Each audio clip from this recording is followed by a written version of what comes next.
Hello friend, अब हम angles के बारे में आगे पढ़ते हैं। मैंने आपको बताया था हम एंगल्स के बारे में पढ़ेंगे। तो हमने पिछली वीडियो में देखा था ना, एक्सटीरियर, इंटीरियर और कॉन्ग्रुएंट ऑफ एंगल्स। इस वीडियो में हम एंगल्स के टाइप्स पढ़ेंगे कि एंगल्स के क्या क्या टाइप्स होते हैं। सबसे पहले हम पढ़ेंगे राइट एंगल। राइट एंगल क्या होता है जी? कोई भी एंगल जो 90 डिग्री का होता है उसे हम राइट एंगल कहते हैं। आपने पढ़ा होगा वैसे, जो भी एंगल 90 डिग्री का होता है, जैसे कि 90 डिग्री में हम कैसे बनाते हैं, एक बॉक्स बना देते हैं, 90 डिग्री लिख देते हैं। तो जैसे कि ये CAB है, ये 90 डिग्री का है। उसके बाद एक्यूट एंगल। एक्यूट एंगल वो एंगल होते हैं जिसका मेज़र जो है 90 डिग्री से कम होता है। अब ये एंगल है ना, मेरे को एग्जैक्ट नहीं पता, लेकिन ये 90 डिग्री से कम है। क्योंकि अगर मैं 90 डिग्री का देखूँ तो 90 डिग्री का जो है एंगल ऐसे बनता है सीधा में, स्ट्रेट लाइन। तो ये स्ट्रेट लाइन, तो अगर हम 90 डिग्री होता तो ऐसे बनता, ऐसे यहाँ पे बनता है, यहाँ से ऐसे बनता, लेकिन ये इससे कम है तो ये एक्यूट एंगल है। उसके बाद आता है ऑब्ट्यूस एंगल हमारा। ये बड़े इजी एंगल्स होते हैं, ज़्यादा मुश्किल काम नहीं इनमें।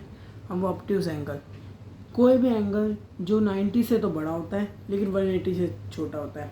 अब 180 डिग्री का एंगल होता है एक तो ऐसा। अब ये जो है 90 का एंगल तो यहाँ ऐसे बनेगा, 180 का यहाँ ऐसे बनता है, तो वो उनके बीच में आ रहा है। तो ये कौन सा है? Obtuse angle. ऑब्ट्यूस, यहाँ नाम याद रखना आप इन एंगल्स के, और ये भी याद रखना ये कहाँ कहाँ होते हैं। यह मैं देते हैं दूसरा। अब उसके बाद 4 है हमारा स्ट्रेट एंगल।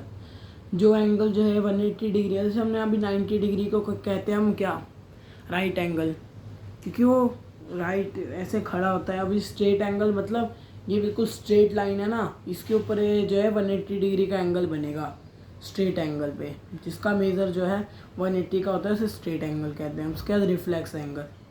अब रिफ्लेक्स एंगल जैसे कि रिफ्लेक्टिंग नहीं होती कि ऐसे जाके रिफ्लेक्ट होके, तो वही है उसके ऐसे रिफ्लेक्स। आप समझ सकते हैं कि लाइट यहाँ गई, बाउंस बैक हो गई, ऐसी लाइट है यहाँ बाउंस बैक होके इधर चली गई, तो ये रिफ्लेक्स एंगल बन रहा है इतना। तो जिसका मेज़र जो है 180 से तो ज़्यादा होता है मगर 360 से कम होता है। अब 360 जो है कंप्लीट एंगल।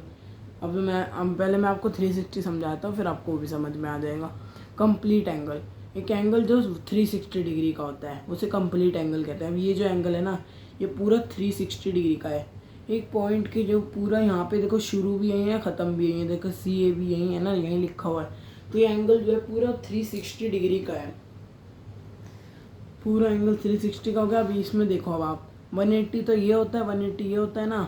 अब ये 180 से तो बड़ा है, क्योंकि अगर 180 का बनता तो यहाँ बनता, और 360 का बनता तो ये पूरा यहाँ आ जाता, यहाँ बनता, यहाँ पूरा सर्कल हो जाता, तो 360 का होता। लेकिन ना तो ये 180 है ना फिर ये 360, तो ये रिफ्लेक्स एंगल हो गया। तो हम अगली वीडियो में एंगल्स के बारे में और पढ़ते हैं। Thank you guys for watching the video and I will see you next time.